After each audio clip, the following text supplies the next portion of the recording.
Bonjour à tous. Palestine et Israël, le juif contre le musulman, l'antéchrist contre Jésus, en bref, le combat du bien contre le mal. Voilà un abrégé du discours prêché en islam, et à l'occasion de la récente guerre entre Israël et Iran, on va comprendre d'où vient dans le monde musulman l'hostilité et même la haine du juif et de l'État d'Israël.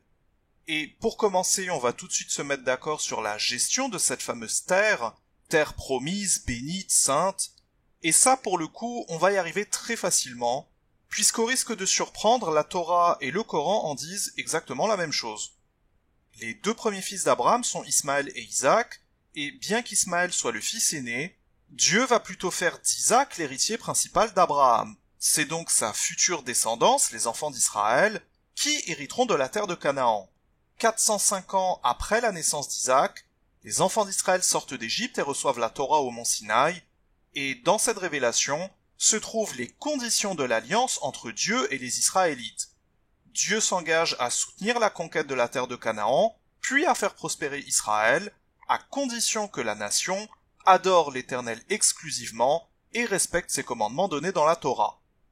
Mais en cas de désobéissance, Dieu les prévient qu'il les sanctionnera par des guerres qui mèneront à un exil, c'est-à-dire que les enfants d'Israël seront massacrés, puis physiquement expulsés de cette terre pour être dispersés dans les nations du monde.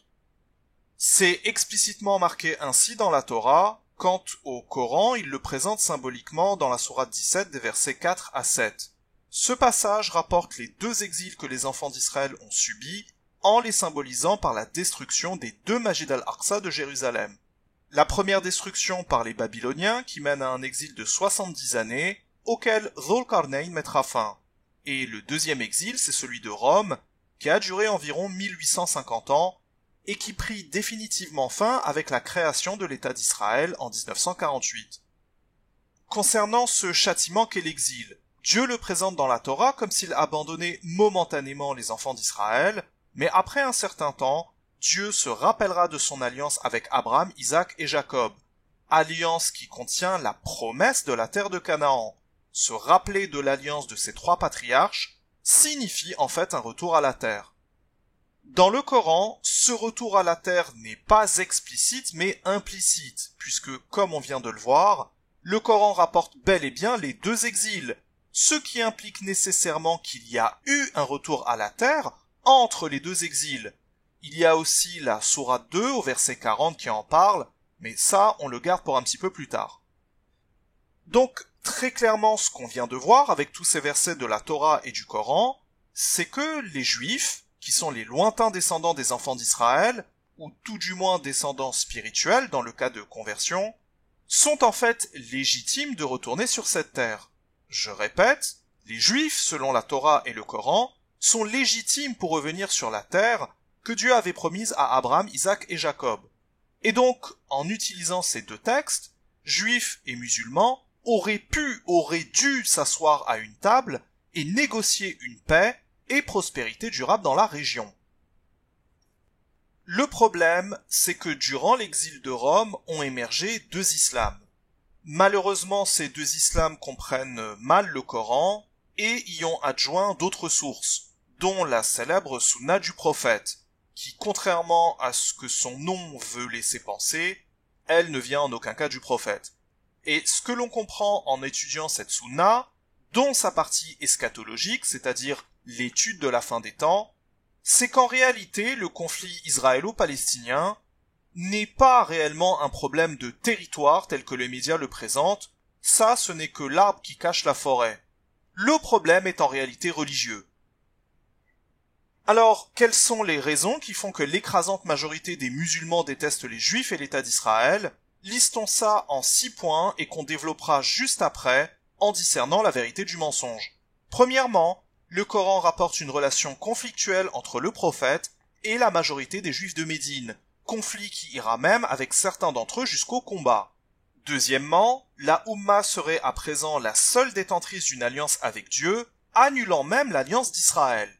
Troisièmement, dans la sourate 9 versets 5 et 29, Dieu aurait commandé une guerre sainte contre les mécréants, et notamment contre les juifs, qui seraient à présent assujettis avec le statut de dhimmi.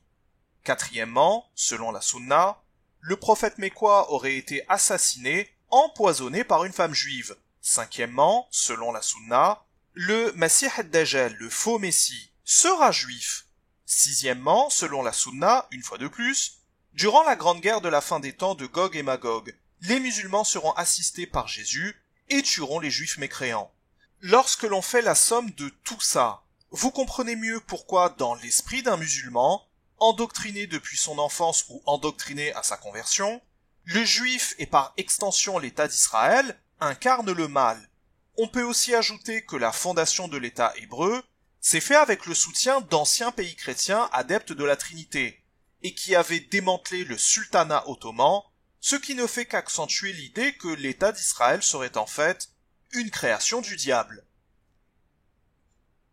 Alors, revenons sur ces 6 points et discernons la vérité du mensonge. Pour commencer, il est vrai que le Coran rapporte qu'une minorité des Juifs de Médine avait soutenu le prophète, la majorité le considérant plutôt comme un faux prophète, justifiant d'ailleurs cette croyance par racisme, c'est-à-dire en faisant une distinction entre la lignée d'Israël et d'Ismaël, telle que rapportée dans la sourate 4 au verset 150. Nous croyons en certains, mais nous dénions d'autres. Et le Coran rappelle aussi que les enfants d'Israël avaient tué leur propre prophète. Pour ce qui est du conflit armé, il apparaît à la suite de la traîtrise d'un groupe de Juifs durant le siège de Médine, rapporté dans la sourate 59 et 33. Plus tard, il est aussi rapporté que des Juifs et des polythéistes s'étaient alliés pour combattre le prophète. Pourtant, malgré tout cela, Dieu commande à son prophète dans la sourate 5 au verset 13 de pardonner. Tu ne cesseras de découvrir leur trahison, sauf d'un petit nombre d'entre eux. Pardonne leurs dons et passe sur leurs fautes. Dieu aime les bienfaisants. Concernant l'exclusivité d'une alliance entre la Oumma et Dieu, c'est-à-dire qu'il y a une croyance en islam disant que Dieu aurait annulé toutes ses alliances précédentes et que la seule qui compterait serait celle avec la Oumma. Ceci est complètement faux et démenti dans la sourate 2 au verset 40.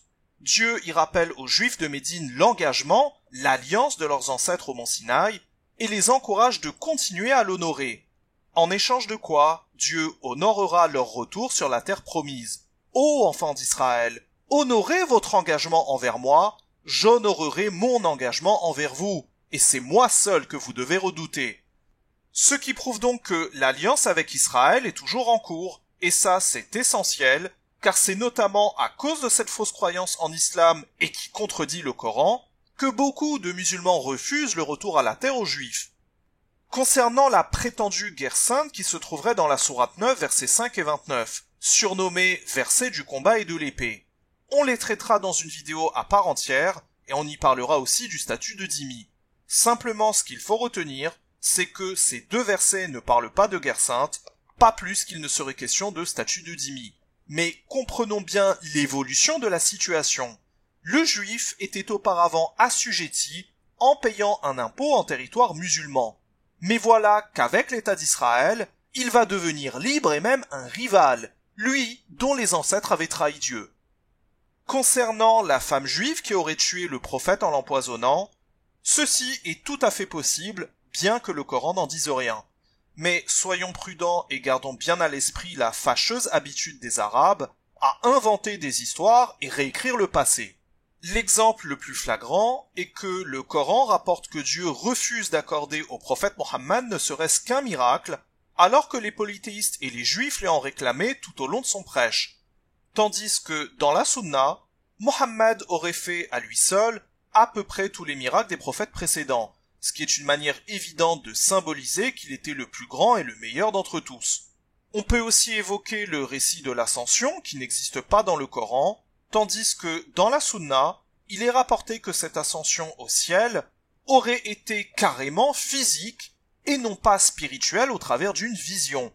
Ce qui rentre totalement en contradiction avec la première partie de ce récit, qui lui existe bel et bien dans le Coran, dans la sourate 17 au verset 1, Al-Isra, le voyage nocturne, et dont il est précisé qu'il s'agit d'une vision au verset 60.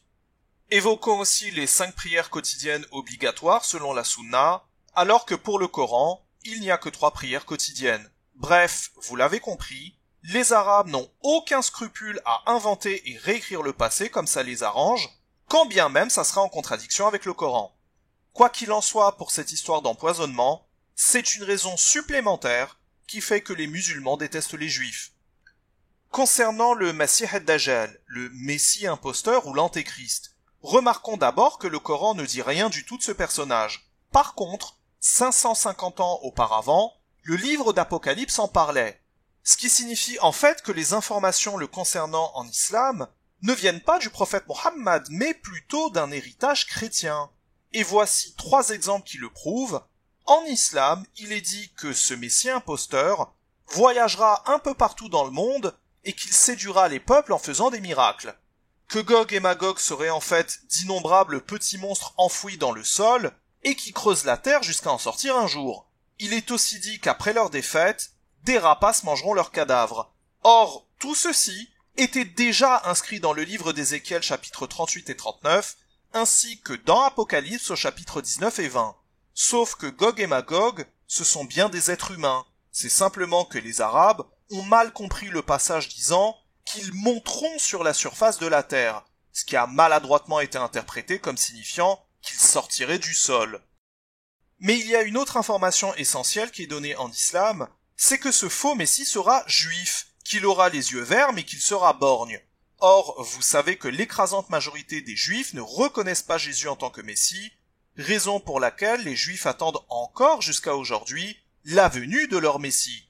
Et celui qu'ils attendent serait en fait ce messie imposteur. Voilà qui vous explique encore plus la grande hostilité des musulmans vis-à-vis de l'État d'Israël, car sa fondation est considérée comme étant une étape supplémentaire vers l'avènement de ce faux messie. Enfin, dernier point, concernant la guerre de la fin des temps, la guerre de Gog et Magog, il y a un hadith extrêmement célèbre et violent qui la présente comme étant un espèce de règlement de compte entre juifs et musulmans. Ce célèbre hadith dit la chose suivante. La résurrection des morts n'aura pas lieu avant que les musulmans ne combattent les juifs. Le juif se cachera derrière les pierres et les arbres, qui diront « Ô musulmans, un juif se cache derrière moi, viens le tuer ». Vous avez bien entendu, cette guerre selon la sunna sera surnaturelle, avec des pierres et des arbres qui parleront. Voilà, j'espère que vous comprenez mieux les origines de cette hostilité et même haine à l'égard du juif et d'Israël. N'hésitez pas à laisser un commentaire si vous pensez que d'autres points auraient pu être mentionnés. Merci de votre attention et à très bientôt si Dieu nous l'accorde. Salam.